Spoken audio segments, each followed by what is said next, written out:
Welcome to the Steve Stein Guitar Podcast, where we bring you the latest insights, tips, and techniques to help you master the art of guitar playing. I'm your host, Steve Stein, and I'm committed to sharing my passion for the guitar while inspiring you and guiding you through your musical journey.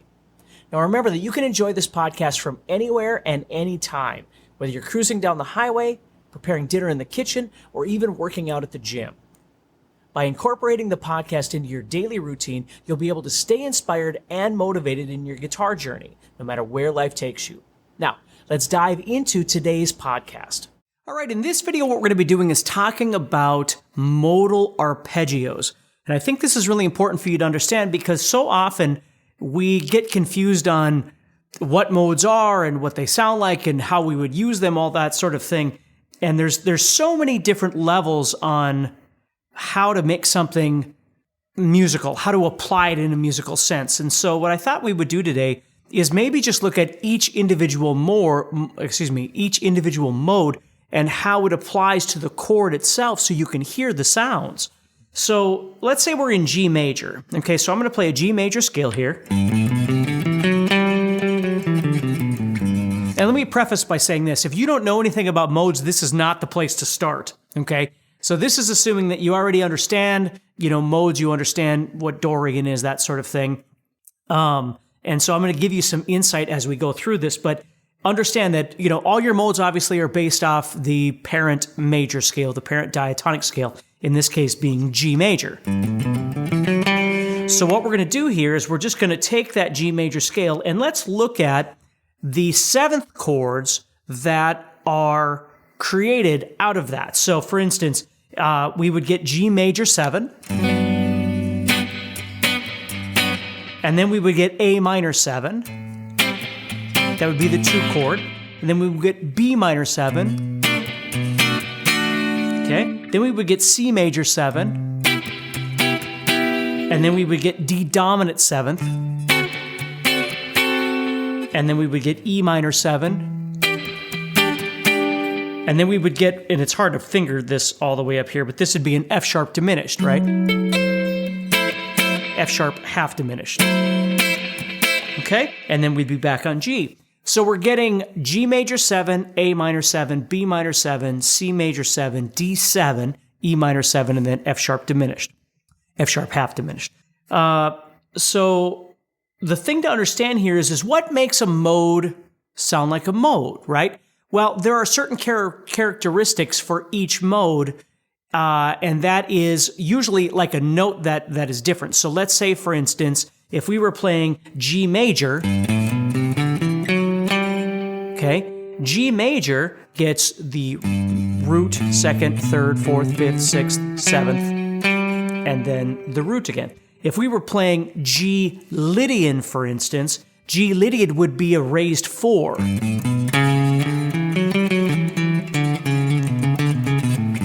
And that's what gives it its sound, is the fact that it has this raised 4th in it. So every mode has a distinct difference between each one. So if we think about this, I always like to compare apples with apples. So the major modes we can compare to each other, and the minor modes we can compare to each other, okay? So for instance, if we were playing, let's just do this super quick so you understand what I'm doing. So G major I'd get,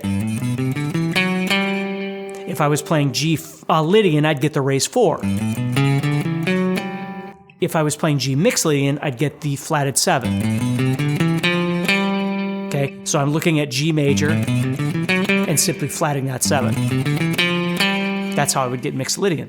If I was looking at minor, for instance, let's go up to the relative minor, in this case E minor, and if I was playing E natural minor or E Aeolian, I'd get 1, 2, flat 3, 4, 5, flat 6, flat 7, relative to the major, of course, but, and then 1, or relative to major. So if I wanted Dorian, I would have to raise the 6, 1, 2, 3, 4, 5, 6. If I wanted Phrygian, I'd have to just flat the 2, 1, 2, 3, 4, 5. Okay, so just subtle differences between those. Now, if we're playing in the key of G major, all of this is happening naturally because we're always using the notes G major, G, A, B, C, D, E, and F sharp, okay? So if I play G major, I get G, A, B, C, D, E, F sharp, and then G again. If I play A Dorian in the key of G major, I get A, B, C, D, E, F sharp, G, A. It's the same notes, right? Nothing's changing. It's the same notes. So you always have to remember when you're talking about modes, either you're talking about it in the context of a parent scale, or you're talking about them kind of as A being against each other, like Phrygian, in kind of a parallel thing. So you're looking at G major versus G Lydian.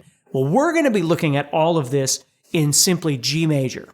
So if we take those 7 chords I just played you, and we kind of grow them out and look at all of the intervals that each one has, we can hear mode, the mode that is deriving from each one of those. So for instance, let's take G major. Again, G major 7, whatever it is you're thinking of there. But that major 7th is very, very powerful because it defines the sound of that Ionian or major scale, right? That major 7th. So let's go ahead and make an arpeggio out of this. So what we're going to do is we're going to go the root, the 3rd, the 5th, the major 7, and right there are the notes of the G major 7. We're going to keep going here. We're going to go up to the 9th, the 11th, the 13th, and then the root all over again. So what's really great about learning how to think about this way is you can hear all of the notes that culminate this G major, G Ionian sound.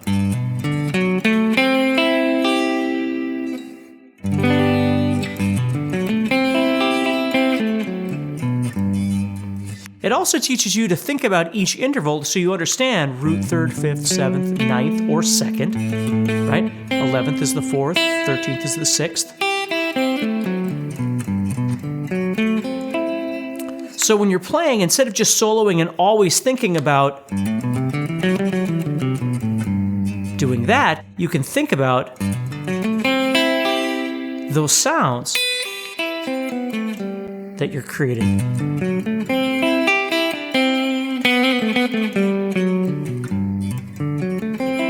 And really, if you want to add in the sound of that major 7,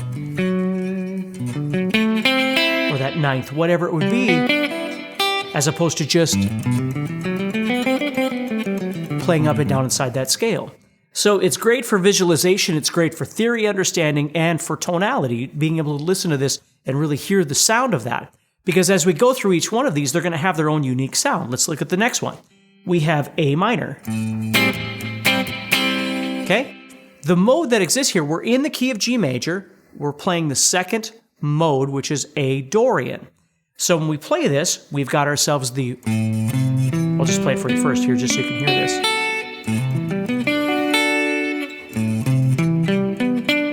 So I'm playing 5, 8, 7, 5, 9, 7, 7, and then 5. Now what am I playing? I'm playing the root relative to the A here. Root, minor 3rd, 5th.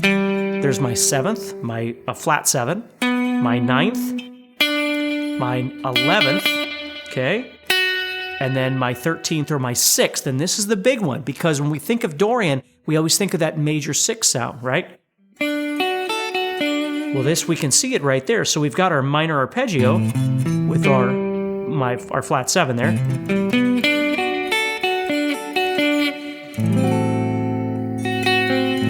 So as we see those, we could start trying to visualize the minor chord and maybe add that 6th in there. And as we're soloing, visualizing those notes and also hearing the sounds that encompass this and make it sound like Dorian, which is super cool.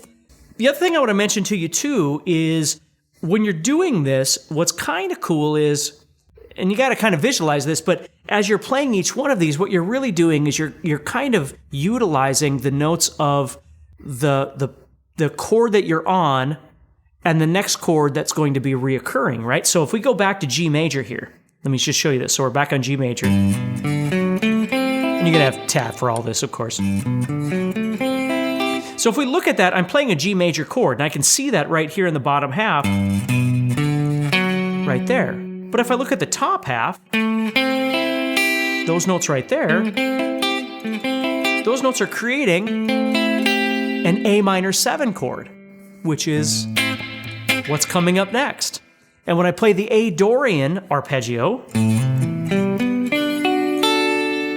okay, I can see the A minor 7 right down here. But if I play the top part, it's creating a B minor 7, okay? And however you like to play B minor 7. Right? But that's what it's creating. So it's kind of cool because each one of these arpeggios are actually creating the parent chord, whatever that is, and then the secondary chord that's coming up next. So you can kind of see both of those happening at the same time. And so a nice way to try and learn to listen to this as you do each one is play a few notes. Like if I took, right? Now I can only do so much with my fingers here, but so if I took this, you really get a sense of that Ionian sound. Or if I go to Dorian and do the same thing,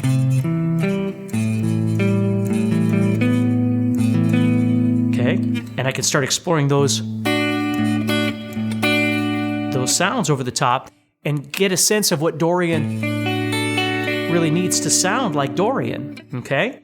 So again, you know, you only have so many fingers to do this, but you get the idea to try and really listen to each one. So it's not just a matter of learning what I'm showing you and just memorize the tab, but really listen to these and see how they're working for you. So we move up to B minor. Now we're in B Phrygian, right? Because Phrygian would be the third mode. So as I play this, so I'm playing 7, 10, 9, 7, 10, 9, 8, 7, okay? So it's obviously based off B minor 7, but the big thing with Phrygian, if you know anything about Phrygian, is it's got the flatted 2. Well, we can hear that right there.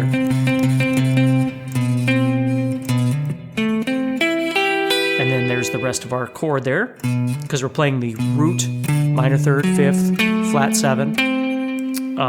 There's our flat 9, 11, 13, minor 6 is what that is. And then the root again. So as we listen to this,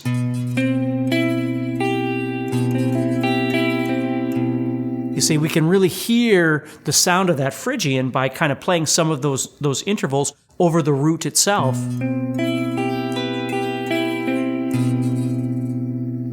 You know, it's quite strange sounding. The other thing too is again, looking at this, the bottom half, there's my B minor 7 chord. And when I get here, the top half is actually creating a C major 7, which is what's coming up next. So I move to 7. Now I've got my C major 7 happening here.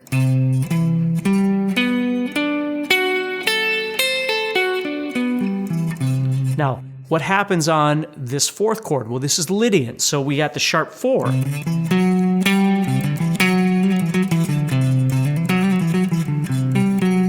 Okay, so are we getting that sound as we play this arpeggio? It's right there. There's your sharp 4. So we've got the root, the 3rd, the 5th, major 7, 9. There's the 11th right there. Okay, it's a major 11 or sharp 11.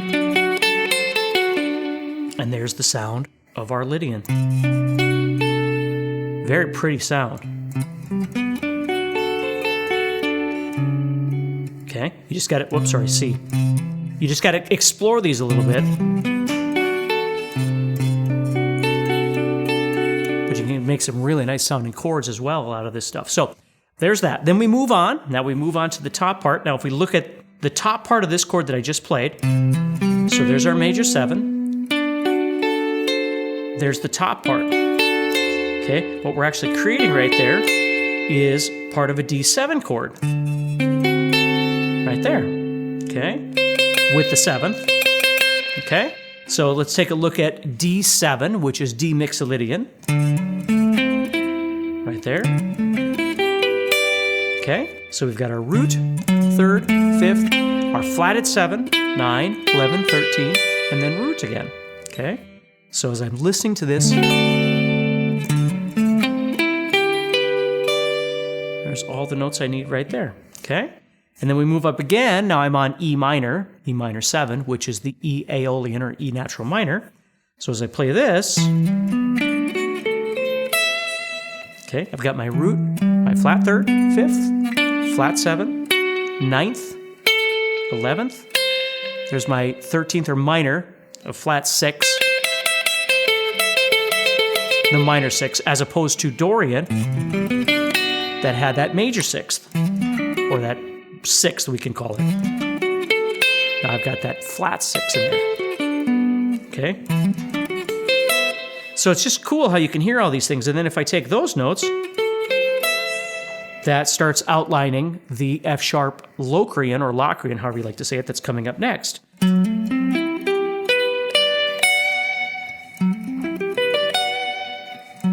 Okay, so there I'm playing 14, 17, 15, 14, 17, 16, 15, 14. So, which of course we can see right there, it's starting to outline the major 7th again of the next chord, which is G major 7 all over again. So if that makes sense, again, this is kind of a higher level theory thing, but it's really, really effective when you learn how to do this, because as you're playing, if you're thinking Dorian, regardless of all these other things, let's just say you're in Dorian, you could be doing your normal kind of thing, but you might want to throw in that kind of arpeggio to start defining the outline of the notes to make it sound a bit more like Dorian as opposed to simply playing through. If you throw that over the top of that A, you'll really define the sound of that. So it's nice to know your intervals and then decide from there, because you don't have to just sit and play as arpeggios, right? You can, at any time, drop into something. Sorry about that. Play the right note there.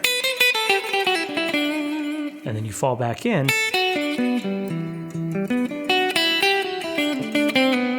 Sounds pretty cool. So hopefully that helps you a little bit in understanding how you can approach these and think of them as modal arpeggios. If you like our podcast and want to hear more, remember to press the subscribe button on the app that you listen to. By doing this, you help us a lot, and you'll be the first to know when we have new episodes ready for you to listen to. Is this podcast fun and useful? Then please give it a thumbs up and write about how much you like it. Is this podcast not what you thought it would be? Please let us know. This helps us to make our podcast better and helps more people who love guitar find it as well. So don't forget to subscribe, like, and tell us what you think.